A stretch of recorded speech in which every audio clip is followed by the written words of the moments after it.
Alright, man, we're back with another reaction. Today we got the Dyatlov Pass case, man. This video looks very interesting, and I watched a little bit of it. I watched probably like the first 2 minutes of Penguin Zero reaction to it, but other than that, man, I haven't seen it. I haven't seen any of this, so let's just not waste any more time and get right into it, yeah?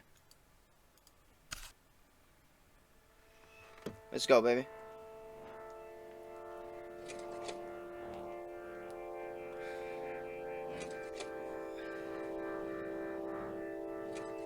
In early 1959, a group of hikers decided to head out on an expedition across the mountainous region of Western Soviet Union. The group consisted of 9 experienced men and women greatly familiar with the Siberian wilderness. Yet, this adventure would prove to be their last. Despite a criminal investigation, photographs and journal entries, the case remains unsolved after more than half a century. This is the case of Dyatlov Pass. Goddamn.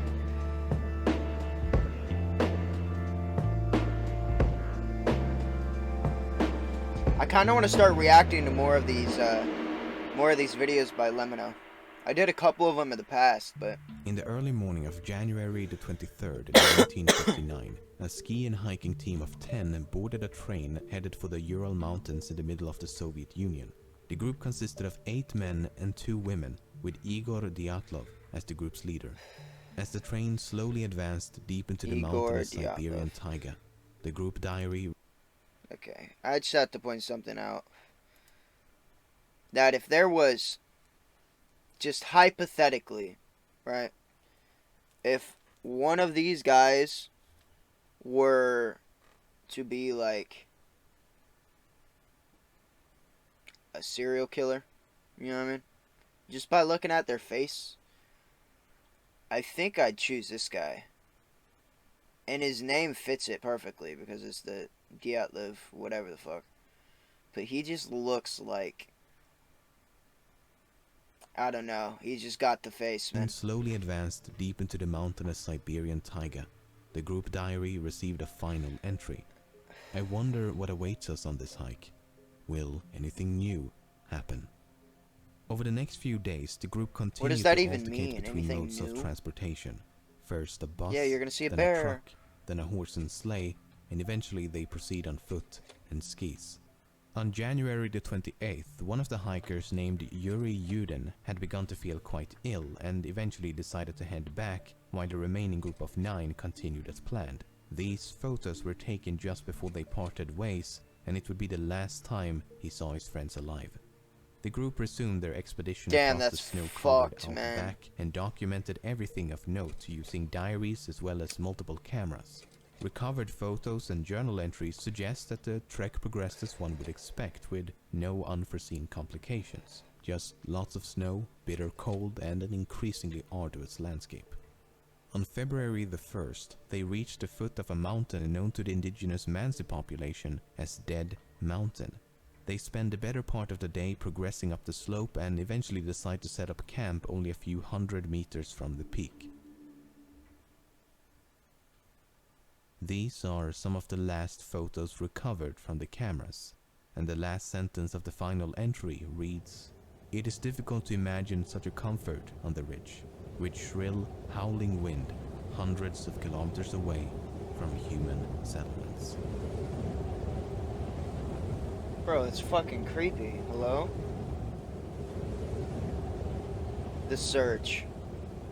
A few weeks later, friends and relatives begin to worry. No one has heard from Igor or any of the other members of the group. After much debate, a team of volunteers eventually head out to find them. On February the 26th... Wait, did it say how long they were gone? Am I just dumb? A few weeks later, friends and relatives begin Weeks? How the fuck did weeks pass, bro? No one has heard from Igor or any of the other members of the group.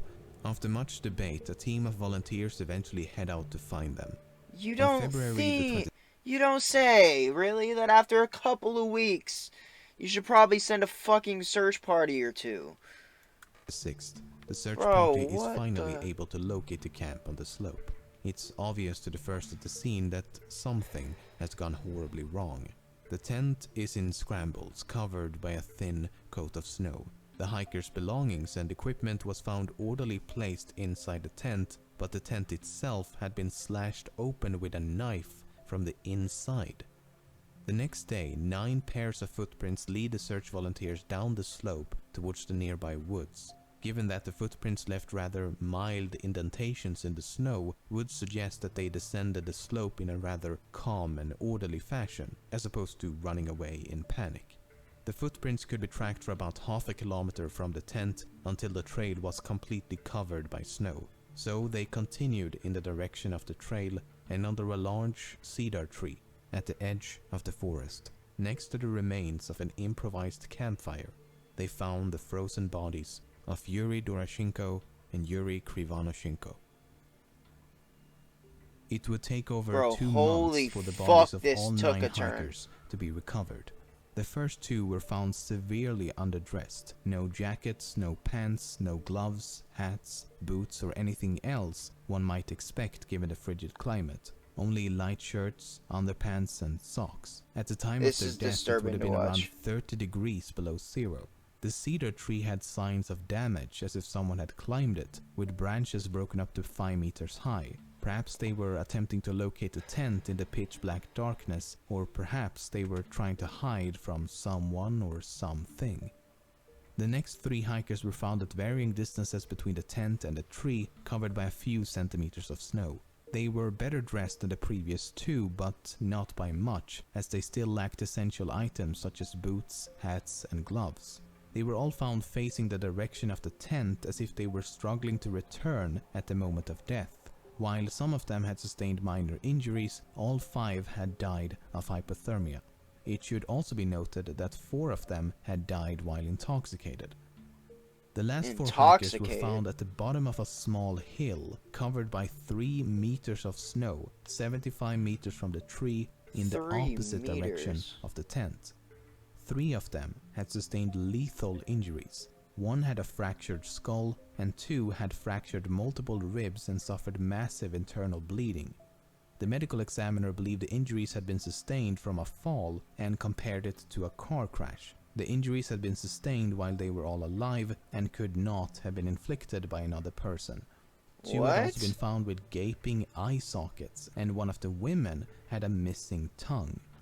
The last of the 4 had a broken nose and a deformed neck, but died of hypothermia. The most mysterious of all, 3 articles of clothing were later found to be abnormally radioactive.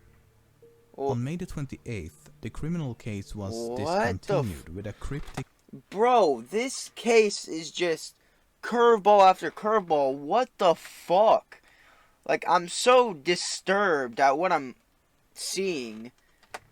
On May the 28th, Holy the criminal shit. case was discontinued with a cryptic and incredibly vague conclusion. The lead investigator writes in the final report, "The cause of death was an unknown compelling force which the hikers were unable to overcome." Not exactly the most satisfying answer and barely a conclusion at all. Yeah, no shit. So, just in case the Galactic Empire had nothing to do with the death of the hikers, is it possible to explain some of the more enigmatic details in a less vague yet credible fashion? Let's give it a shot. The fact that Dubinina was missing her tongue has been taken way out of proportion. Some say that it was cut off or ripped out while she was still alive. Others say it was eaten by scavengers after death, while some even claim the tongue was later found somewhere else. But I've read the medical reports, and this is what it says. The diaphragm of the mouth and the tongue is missing. That's it. There's nothing about cutting or ripping or anything. I don't know how or where it began, but there seems to be an exaggerated importance placed on this missing tongue, while in reality it's a rather minor detail. At least the medical examiner believed it to be a minor detail, otherwise he would likely have elaborated further. For example, the same section of the same report states, "Gaping orbits, the eyeballs are absent." Equally mysterious, right? Well, no, because the medical examiner does provide an explanation for both. Soft tissue injuries to the head are post-mortem changes to Dubinina's corpse, which was recently exposed to water prior to detection. He even adds putrefaction and decomposition in parentheses to clarify exactly what he means. And this was not even exclusive to Dubinina, as the 4 last bodies were all damaged due to the melting snow. Now, some who claim that her tongue must have been removed while she was still alive have pointed to the fact that she had about 100 grams of blood in her stomach. But that's not exactly true either. The relevant portion of the forensic examination reads, the stomach contained up to 100 cubic centimeters of a dark red, slimy mass. That's about 10 centiliters of something, most likely food, mixed with something red, most likely blood. So we don't know how much blood was in her stomach, just that there was blood in her stomach. Which isn't that strange, given that she was suffering from massive internal bleeding. One of the Okay, that most makes sense. mysterious aspects of Yeah, this case I want to is hear that this. 3 separate articles of clothing discovered on 2 of the bodies were found to be radioactive. Which does indeed sound a bit mysterious, but you have to keep in mind that almost everything is slightly radioactive. So we need more details. The radiological studies claim that under normal circumstances, an area of 150 square centimeters should not exceed 5,000 disintegrations per minute. Only 3 articles of clothing exceeded or equaled that limit at 5,000 dpm, 5,600 dpm, and 9,900 dpm. The only explanation given in the report is that the clothes were contaminated as radioactive dust fell from the atmosphere, or the clothes were susceptible to contamination when in contact with radioactive substances. In other words, they were unable to determine exactly how the clothes were contaminated, but it's not unrealistic to believe it to be a result of natural processes. But just in case it wasn't due to the elements, there may be an alternative explanation.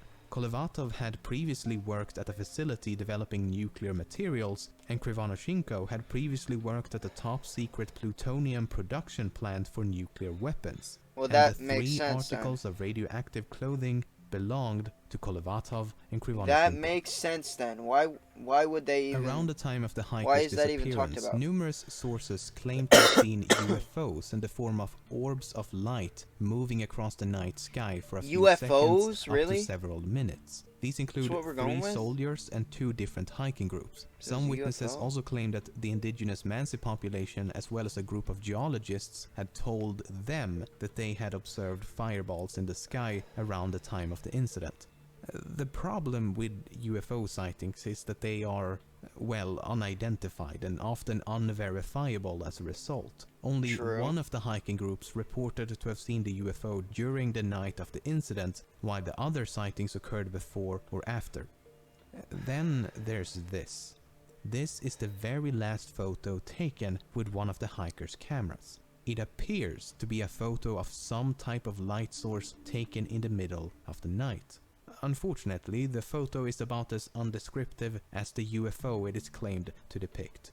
It could no doubt be a photo of a UFO, and it could no doubt be a photo of a candle, flashlight, fire, stove, or anything else. But let's assume that it is a photo of something in the night sky. What could it potentially be depicting? I can think of a few possibilities. A rocket, a piece of a rocket, man-made space debris during re-entry, a crashing aircraft, or perhaps a meteor. None of which would be too surprising given that this is the Soviet Union in the middle of the Cold War as well as the space race. So there would have been a lot of aerial activity. At the time when space exploration was about as fresh as a prince living in an affluent LA neighborhood, it's not surprising that people were unable to identify the mysterious lights. Regardless, it could not have landed close to the hikers, as it would have been found by the search teams. And if the object had already been recovered, there should have been evidence in the form of a crash site, footprints, and other activity on the ground. So, given the fact that there is no obvious connection between the UFO and the hiker's disappearance, I'll put this in the spooky red herring box. So, what happened? It was a homicide, obviously, right? Why was it slashed open from the inside? How did some of them sustain such major injuries while the others simply succumbed to the cold? Why were so many of them underdressed? I think the biggest mystery is how it's been able to remain a mystery given the abundance of information. So after spending the better part of this month hiring multiple Russian translators reading through a massive amount of material ranging from theories about a KGB cover-up to a simple avalanche accident, this is what I believe to be the most credible explanation. Okay, First of let's all, hear. why would they leave the tent? That seems to be the most important missing piece of the puzzle. I would argue that the only thing that could make them leave would have to be an immediate threat inside the tent. If something was outside, True. such as an animal or a UFO, then there would be no reason to cut the tent open. There were no signs of an avalanche, however, they could have escaped believing an avalanche was tumbling towards them. The problem with that theory is that the footprints show them walking in a calm and orderly manner down the slope, as opposed to running away in panic. So something caused them to panic inside the tent, but once outside, they calmed down and made a conscious decision to walk down the slope. Now, take a look at this photo. The pipe sticking out of the tent entrance is the exhaust pipe of the internal stove. This was a completely unique and homemade design, as the leader of the group had built the stove himself. We know they had Okay. used the stove on the night of the incident before the incident took place, as partially eaten pieces of fried ham and bacon were found inside the tent. I think that after disassembling the stove and removing the exhaust pipe, the embers inside the stove were accidentally reignited. As the exhaust pipe had been removed, the smoke would have filled the tent in seconds. As they attempted to get control of the flame, they cut a few holes at the top of the tent to vent the smoke. When that didn't work and it became increasingly difficult to breathe, the side of the tent was slashed open and they all escaped in a state of panic. There's even more evidence to support this theory. That makes Several members sense. of the group were found with burn marks on both their bodies and clothing, which could definitely have been a result of the improvised fire under the tree, or perhaps a scalding hot metal stove. Some of them were also found with blood around their mouth, and coughing up blood could be a symptom of smoke inhalation. Then there's this photo, taken the day before the incident. The jacket has obviously been burned, but the question is how? It's possible that sparks from the stove had accidentally set the jacket aflame.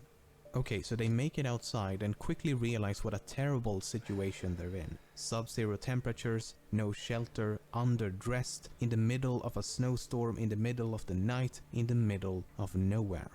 At this point, I think one or more of them made a decision to head for the nearest shelter, which they would have known to be the woods. The reasoning behind this decision is likely multifaceted. The smoke from the tent could have made it impossible to stay within its proximity, and/or the smoke may have caused them to believe that the tent was on fire. Some of them were intoxicated, which could have affected their judgment as well as their sensibility to the cold. And they may also have believed to be closer to the woods than they actually were. So they finally reached the woods and immediately set out to make a fire. Some climbed a tree and scavenged the surrounding area, while those who are more properly dressed head a bit deeper into the woods. About 75 meters from the tree, 4 of them trigger a minor avalanche, taking them over the edge of a ravine with a drop of about 3 meters. As the bottom is filled with rocks and ice, they sustain lethal injuries. 3 of the other 5 hikers decide to head back for the tent, while the remaining 2 slowly freeze to death around a fading flame.